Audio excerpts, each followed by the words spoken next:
여러분 안녕하세요. 로마서 따라잡기 두 번째 시간입니다.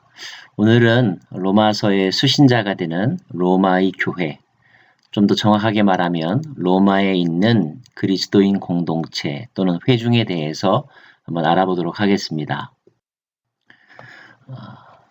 로마의 교회는 언제 시작이 되었을까요? 분명한 것은 로마에 있는 교회 공동체는 바울의 전도에 의해서 세워진 것은 아니라는 것입니다. 그보다 훨씬 더 이전인 AD 30년경에 오순절에 많은 사람들이 각처에서 예루살렘을 방문했었죠. 자, 그때 오순절 성령 임재의 사건을 경험한 사람들 또는 그것을 목격한 사람들에 의하여서 복음이 전해지기 시작한 것으로 추측이 됩니다. 그리고 AD 49년경에는 클라우디오 황제에 의하여서 로마에 사는 유대인들 추방령이 있었는데 이때 유대인 기독교인들이 로마를 떠날 수밖에 없게 되었죠. 그때 로마에 살다가 다른 곳으로 옮겼던 사람이 바로 아골라와 브리스길라이고 이들은 고린도에서 바울을 만나게 됩니다. AD 54년경에 네로의 즉위와 함께 다시 추방당했던 유대인들이 로마로 귀환하게 되었고요. 그 귀환한 유대인 기독교인들과 또 이방인 기독교인들이 함께 모였던 곳이 바로 로마 교회 회중입니다. 사도 바울이 로마서를 쓸 당시는 약 AD 57년경으로 그렇게 추측이 되는데 그렇다고 본다면 로마에 그리스도인 공동체가 생겨난 지 약 20년에서 25년 정도 된 신앙 공동체가 있었다라고 이렇게 계산해 볼 수 있겠죠. 자, 로마 교회는 다양한 출신의 성도들로 구성된 다민족 교회였습니다. 여러분 로마서 16장에 보면 30명이 넘는 많은 사람들의 이름이 나오는데 그 사람들의 이름을 연구한 학자들의 설명에 의하면 그 이름들은 몇몇의 그룹으로 나누어질 수 있다는 것입니다. 로마 귀족 그룹, 평민 그룹, 또 노예 그룹, 또 이방인 그룹, 또 유대인 그룹 이렇게 나눌 수 있다는 것이죠. 다양한 사람들이 모여있는 공동체였다. 이런 다양한 사람들이 모이다 보니까 다양성이 하나님의 복음 안에서 하나로 이렇게 만들어져가는 과정은 너무 바람직스러운 일이지만 그러나 현실 속에서는 서로 간에 판단하고 분열하는 문제들이 있었고 또 먹는 문제로 인하여서 여전히 장벽과 갈등이 있었고요. 그렇기 때문에 그들은 다시 복음을 들어야 될 필요성을 갖게 되었습니다. 즉 바른 믿음이란 무엇인가, 바른 구원과는 무엇인가, 거룩한 삶은 무엇인가 하는 것들이죠. 바울은 로마와 로마 교회에 대한 깊은 관심이 있었습니다. 그래서 바울은 이런 필요를 채우고자 또 이런 필요에 부응하기 위해서라도 로마서를 쓰게 되었습니다. 이미 말씀드린 바와 같이 로마서를 썼을 때는 3차 전도 여행 중의 일이었고요. 고린도 사역을 마치고 예루살렘으로 돌아가려고 준비하는 중인 AD 57년경에 기록한 것으로 그렇게 봅니다. 주된 내용은 복음과 율법에 대하여 구원에 대하여 잘 다시 한번 정리해주고 있습니다. 또 로마 교회가 겪고 있는 여러 가지 갈등과 문제들에 대한 교훈적인 권면들이 있고요.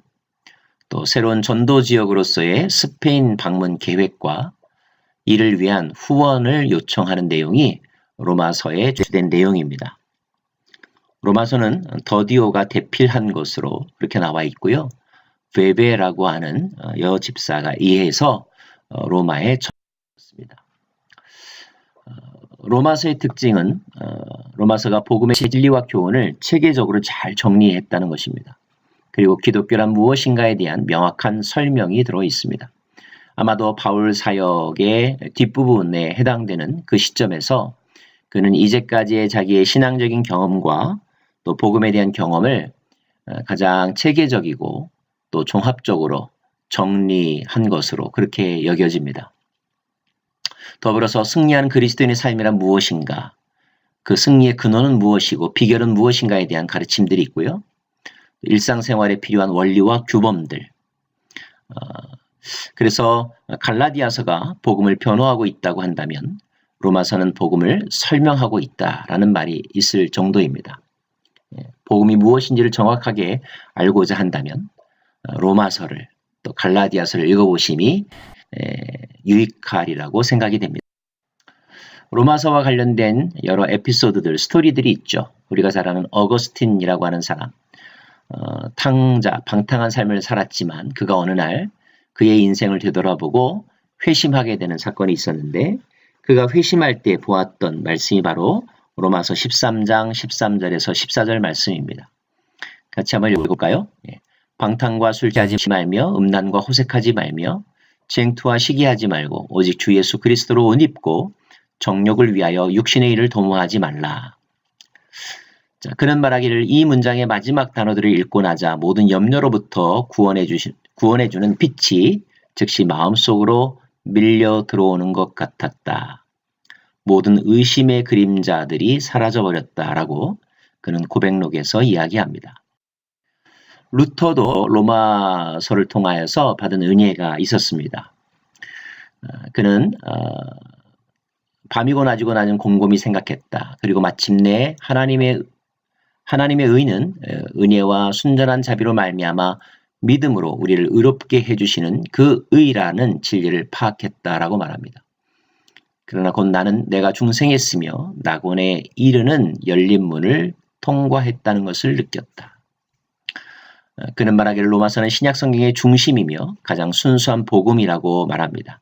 아무리 많이 공부하고 복습하여 읽어도 지나치지 않는다라고 말하면서 로마서를 대하면 대할수록 더욱 귀해지고 또 그 맛이 살아난다라고까지 회상하고 있습니다.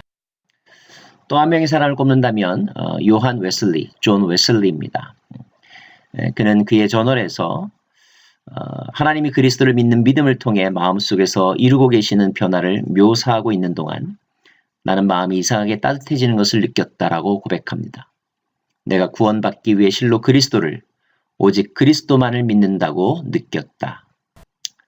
그러고 나자 그분이 나의 죄들, 바로 나의 죄를 제거해 주셨고 죄와 사망의 율법에서 나를 구해 주셨다는 확신이 느껴졌다라고 그렇게 고백하고 있습니다.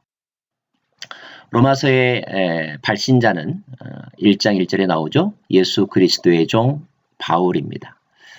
그는 사도로 부르심을 받은 사람이고 하나님의 복음을 위하여 택정함을 입은 사람이죠. 그는 그리스도의 종으로서의 아이덴티티를 가지고 로마서를 기록합니다. 참고로 바울 서신에서 바울이 자기 자신을 그리스도 예수의 종이라고 표현한 것은 로마서와 바로 빌립보서입니다. 그 밖에 고린도 전후서나 갈라디아서, 에베소, 골로새, 디모데 전후서나 디도서에서는 그는 자기 자신을 사도라고 그렇게 소개하죠. 로마서에서 그는 하나님의 사랑을 받고 성도로 부르심을 받은 로마에 있는 모든 사람들에게 이 서신을 보낸다라고 말합니다.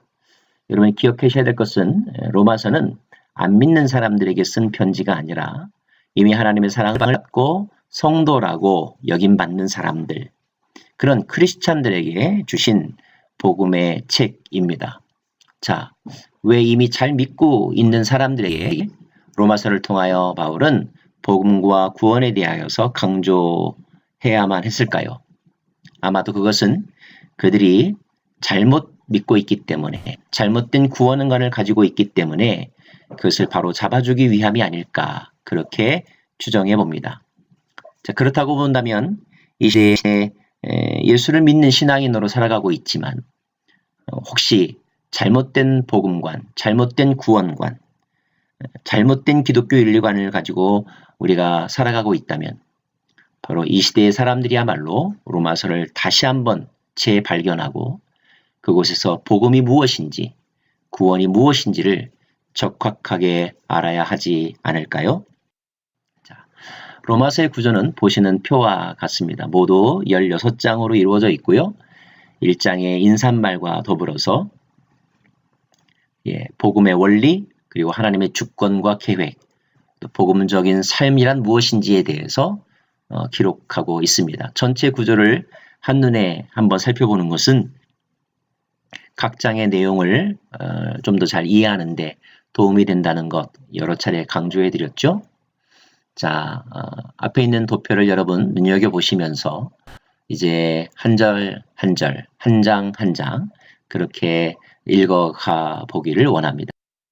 로마서를 통하여서 우리의 믿음이 새롭게 거듭나기를 간절히 소망하면서 참된 구원 또 복음적인 삶 결단하는 저와 여러분 되기를 간절히 소망합니다.